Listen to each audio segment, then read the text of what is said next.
Yuşa. Ne yapıyorsun annem benim? Aa, ne güzel uçaklarını mı dizdin sen? Hı? Aferin sana. Bak sana ne getirdim. Metin sakızı getirdim.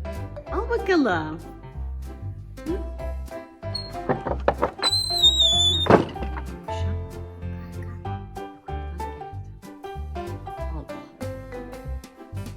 Nasıl bir şey yok galiba. Ay, ne kadar güzel uçakların var senin burada böyle. Bir de duydun mu Yuşa? Ne ses geldi? Gel bir bakalım bakayım bir yukarıya. Gel. Hı. Hadi gel bakayım. Çıkalım bir yukarıya bakalım hadi. Koş koş koş koş. Aa, orada kimse yok. Gel çıkalım yukarıya. Aa, sanki merdivenden biri sesler geldi gibiydi değil mi Yuşa?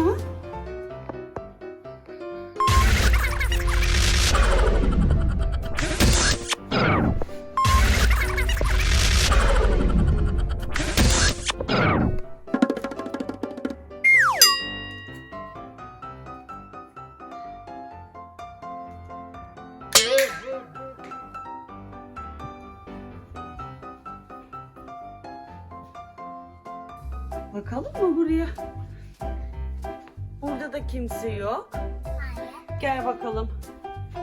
Gel inelim bir aşağıya. Allah Allah, kimse yoktu ya. Gel. Nereden geldik acaba bu ses? Hayret bir şey. Gel. Aa, ne oldu burada Yuşa? Kim aldı lan? Kim aldı senin sakızını? Yuşa bakar mısın? Kırılmış bir de bu ya. Evet. Kim yaptı bunu ya? Kırmızı. Yuşa bakar mısın? Paylaşım gelmiş buraya. Yakala. Yakala. Yakala Yuşa. Seni afacan seni.